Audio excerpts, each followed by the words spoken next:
Hey friends, it's Mrs. Talbert again. Oh my goodness, it has been so long since we've heard from Ramona the Brave. We've been so busy with our online activities in our Google Classroom that I just haven't had much time for Ramona. I'm sorry, Ramona. So today we're going to read a chapter. Our next chapter, chapter 8, Ramona says a bad word. Ugh, she says a bad word, oh my goodness. As you notice, I'm outside. It's such a beautiful day and it's Earth Day, so I thought I would read this one outside. All right, Ramona says a bad word. The more Ramona dreaded school, the more enthusiastic Beezus became, or so it seemed to Ramona. Mr. Cardoza had his class illustrate their spelling papers, and guess what? It was easy. Beezus, who always had trouble drawing because she felt she had no imagination, had no trouble drawing pictures of ghosts in laundry. One day, Beezus came home waving a paper and looking especially happy. For language arts, Mr. Cardoza had asked his class to list 5 examples of several different words. For pleasant, Beezus had listed picnics, our classroom, Mr. Cardoza, reading, and school. When Mr. Cardoza had corrected her paper, he had written thanks beside his name. For a joke, she had also included his name as an example under frightening. And his red penciled comment was, wow! Beezus received an A on her paper. Nothing that pleasant ever happened to Ramona, who spent her days circling sentences in workbooks, changing first letters of words to make different words, and trying to help Davy when she could, even though he was in a different reading circle. Then, one afternoon, Mrs. Griggs handed each member of Room 1 a long sealed envelope. "These are your progress reports for you to take home to your parents," she said. Kind of like when we get grade reports at school. Ramona made up her mind then and there that she was not going to show any progress report to her mother and father if she could get out of it. As soon as she reached home, she hid her envelope at the bottom of a drawer under her summer play clothes. Then she got out paper and crayons and went to work on the kitchen table. Oh, look, there she is. She's working hard. I bet that looks like some of you when you're doing your activities at home. On each sheet of paper, she drew in a black crayon a careful outline of an animal. A mouse on one sheet, a bear on another, a turtle on a third. Ramona loved to crayon, and crayoning made her troubles fade away. When she had filled 10 pages with outlines of animals, she found her father's stapler and fastened the paper together to make a book. Oh, some of you do that. Ramona can make an amazing number of things with paper, crayons, staples, and Scotch tape. Bee's wings to wear on her wrist, a crown to wear on her head, a paper catcher's mask to cover her face. "What are you making?" asked her mother. "A coloring book," said Ramona. "You won't buy me one." That's because the art teacher who talked to the PTA said coloring books were not creative. She said children needed to be free and creative and draw their own pictures. "I am," said Ramona. "I am drawing a coloring book. Howie has a coloring book and I want one too." I guess Howie's mother missed that meeting. Mrs. Quimby picked up Ramona's coloring book and studied it. "Why, Ramona," she said, sounding pleased, "you must take after your father. You draw unusually well for a girl your age." "I know." Ramona was not bragging. She was being honest. She knew her drawing was better than most of the baby work done in Room 1. So was her printing. She went to work coloring her turtle green, her mouse brown. Filling in outlines was not very interesting, but it was soothing. I agree. I love to color. Ramona was so busy that by dinner time, she had forgotten her hidden progress report. Ramona forgot until Beezus laid her long white envelope on the table after the dessert of canned peaches and store macaroons. "Mr. Cardoza gave us our progress report," she announced. Mr. Quimby tore open the envelope and pulled out the yellow sheet of paper. Very good, Beezus. I'm proud of you." "What did he say?" Beezus asked. Ramona could tell that Beezus was eager to have the family hear the nice things Mr. Cardoza had to say about her. He said, "Beatrice has shown marked improvement in math. She is willing and a conscientious pupil who gets along well with her peers. She is a pleasure to have in the classroom." "May I please be excused?" asked Ramona, and did not wait for an answer. "Just a minute, young lady," said Mr. Quimby. "Yes, what about your progress report?" asked Mrs. Quimby. "Oh, that old thing," said Ramona. "Yes, that old thing," Mr. Quimby looked amused, which annoyed Ramona. "Bring it here," he said. Ramona faced her father. I don't want to. Mr. Quimby was silent. The whole family was silent, waiting. Even Picky, the cat, who had been washing his face, paused, one paw in the air, and waited. Ramona turned and walked slowly to her room and slowly returned with the envelope. Scowling, she thrust it at her father, who tore it open. Does Beezus have to hear? She asked. Beezus, you may be excused, said Mrs. Quimby. Run along and do your homework. Ramona knew that Beezus was in no hurry to run along and do her homework. Beezus was going to listen. That's what Beezus was going to do. Ramona scowled more ferociously as her father pulled out the sheet of yellow paper. If you don't look out, your face might freeze that way, said Mr. Quimby, which did not help. He studied the yellow paper and frowned. He handed it to Mrs. Quimby, who read it and frowned. Well, said Ramona, unable to stand the suspense. What does it say? She would have grabbed it and tried to read it herself, but she knew it was written in cursive. She couldn't read cursive. Mrs. Quimby read, Ramona's letter formation is excellent, and she is developing good word attacking skills. Ramona relaxed. This did not sound bad. Even though she had never thought of reading as attacking words, she rather liked the idea. Mrs. Quimby read on, She is learning her numbers readily. That mitten counting, thought Ramona with scorn. However, Ramona sometimes shows more interest in the seat work of others than in her own. She needs to learn to keep her hands to herself. She also needs to work on self-control in the classroom. I do not! Ramona was angry at the unfairness of her teacher's report. What did Mrs. Griggs think she had been working on? She hardly ever raised her hand anymore, and she never spoke out the way she used to. And she really wasn't interested in Davy's seat work, and she wasn't trying to help. She was trying to help him because he was having such a hard time. Now, Ramona, Mrs. Quimby's voice was gentle, you must try to grow up. Ramona raised her voice. What do you think I'm doing? You don't have to be so noisy about it, said Mr. Quimby. Of course, Beezus had to come butting in to see what all the fuss was about. What did Mrs. Griggs say? She wanted to know, and it was easy to see. She knew that what Mr. Cardoza had said was better. You mind your own business, said Ramona. Ramona, don't talk that way. Mr. Quimby's voice was mild. I will, too, talk that way, said Ramona. I'll talk any way I want. Ramona! Mr. Quimby's voice held a warning. Ramona was defiant. Well, I will. Nothing could possibly get any worse. She might as well say anything she pleased. Now see here, young lady, began Mr. Quimby. Ramona had had enough. She had been miserable the whole first grade. She no longer cared what happened. She wanted to do something bad. She wanted to do something terrible that would shock her whole family. Something that would make them sit up and take notice. I'm going to say a bad word, she shouted with a stamp of her foot. That silenced her family. Picky stopped washing and left the room.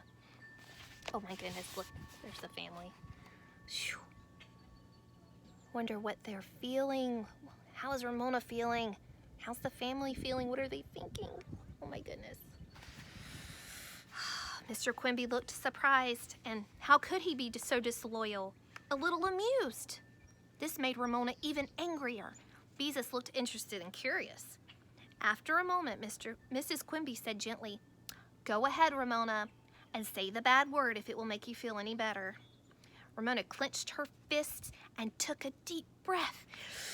Guts, she yelled. Guts, guts, guts. There. That should show them. Unfortunately, Ramona's family was not shocked and horrified as Ramona had expected. They laughed. All three of them laughed. They tried to hide it, but they just laughed. It isn't funny, shouted Ramona. Don't you dare laugh at me. Bursting into tears, she threw herself face down on the couch. She kicked and she pounded the cushions with her fist. Everyone was against her.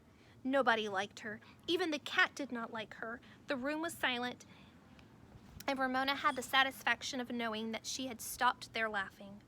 She heard responsible old Beezus go to her room and do her responsible old homework. Her parents continued to sit in silence, but Ramona was past caring what anyone did. She cried harder than she ever cried in her whole life. She cried until she was limp and exhausted. Then Ramona felt her mother's hand on her back. Ramona, she said gently, what are we going to do with you? With red eyes, a swollen face, and a streaming nose, Ramona sat up and glared at her mother. "Love me." Her voice was fierce with hurt. Shocked at her own words, she buried her face in the pillow. She had no tears left. "Dear heart," said Mrs. Quimby, "we do love you." Ramona sat up and faced her mother, who looked tired, as if she had been through many scenes with Ramona and knew many more lay ahead. "You do not. You love Beezus. There!" She had said it right out loud. For years she had wanted to tell her parents how she felt. Mr. Quimby wiped Ramona's nose on a Kleenex, which he then handed to her. She clenched it in her fist and glowered at her parents.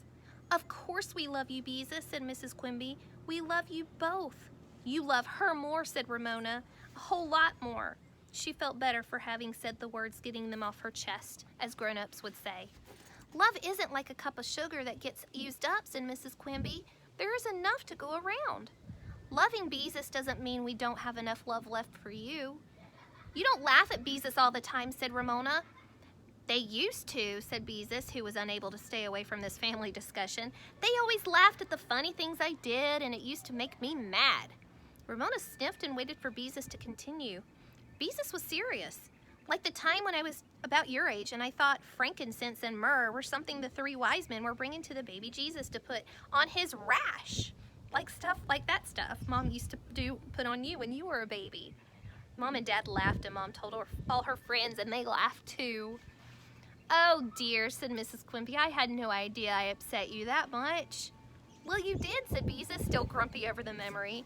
"And there was this time I thought toilet water was water out of the toilet. You practically had hysterics." "Now you're exaggerating," said Mrs. Quimby. Comforted by this unexpected support from her sister, Ramona scrubbed her face with her soggy Kleenex. "Mama, if you really do love me, why do I have to go to school?" At the same time, she wondered how she could find out what frankincense and myrrh were without letting anyone know of her ignorance. She had always thought, in a vague sort of way, that they were something expensive, like perfume and whiskey done up in an extra fancy Christmas wrapping. "Ramona, everyone has to go to school," Mrs. Quimby answered. "Loving you has nothing to do with it." "Then why can't I be in the other first grade, the one in room 2? Ramona asked. "Mrs. Griggs doesn't like me." "Of course she likes you," contradicted Mrs. Quimby. "No, she doesn't," said Ramona. "If she liked me, she wouldn't make me tell Susan in front of the whole class that I was sorry I scrunched her owl. And she would ask me to lead the Pledge of Allegiance. And she wouldn't say bad things about me on my progress report." "I told you Mrs. Griggs was great on apologies," Beezus reminded her family. "And she will get around to asking Ramona to lead the flag salute. She asked everyone." "But Beezus, you got along with Mrs. Griggs when you had her," said Mrs. Quimby. "I guess so," said Beezus. "She wasn't my favorite teacher, though." "Well, what was wrong with her?" asked Mrs. Quimby. "There wasn't anything really wrong with her, I guess," answered Beezus. "She just wasn't very exciting, is all. She wasn't mean or anything like that. We just seemed to go along doing our work, and that was it." "Was she unfair?" asked Mrs. Quimby. Beezus considered the question. "No, but I was the kind of child she liked. You know, neat and dependable." "I bet you never wasted paste," said Ramona, who was not a paste waster herself. Too much paste was likely to spoil a piece of artwork. "No," admitted Beezus. "I wasn't that type." Ramona persisted. "Why can't I change to room 2? Mr. Quimby took over because Mrs. Griggs is teaching you to read and do arithmetic, and because the things she said about you are fair. You do need to learn self-control and to keep your hands to yourself. There are all kinds of teachers in the world, just as there are all kinds of other people, and you must learn to get along with all of them. Maybe Mrs. Griggs doesn't understand how you feel, but you aren't always easy to understand. Did you ever think of that?" "Please, Daddy," begged Ramona. "Please don't make me go back to room 1. "Buck up, Ramona," said Mr. Quimby. "Show us your spunk." Ramona felt too exhausted to show anyone her spunk, but for some reason, her father's order made her feel better. If her mother had said, "Poor baby," she would have felt like crying again. Mrs. Quimby led her from the room and, skipping her bath, helped her into bed. Before the light was turned out, Ramona noticed that the Wild Animals of Africa had been returned to her bookcase. "Stay with me, Mama," coaxed Ramona, dreading solitude, which means being alone, darkness, and the gorilla in the book. Mrs. Quimby turned off the light and sat down on the bed. "Mama?" "Yes, Ramona." "Isn't guts a bad word?" Mrs. Quimby thought for a moment. "I wouldn't say it's exactly a bad word. It isn't the nicest word in the world, but there are much worse words. Now go to sleep." Ramona wondered what could be worse than guts. Out in the kitchen, Mr. Quimby was ratting dishes and singing, "Oh, my gal, she am a spunky gal, sing Polly Wolly Doodle all the day." Ramona always felt safe while her father was awake. Dread of something was worse after he had gone to bed and the house was dark. No need to turn herself into a paper doll for a while. Crying had left Ramona tired and limp, but somehow she felt better, more at peace with herself, as if trouble and guilt had been washed away by tears. She knew her father was singing about her, and in spite of her troubles, Ramona found comfort in being her father's spunky gal. Somehow something seemed less frightening. Worn out as she was by anger and tears, Ramona faced the truth. She could no longer go on being afraid of the dark. She was too weary to remain frightened and sleepless. She could no longer fear shadows and spooks and strange little noises. She stepped bravely out of bed and in the faint light from the hall, pulled the big flat book from her bookcase. She carried it into the living room and shoved it under a cushion.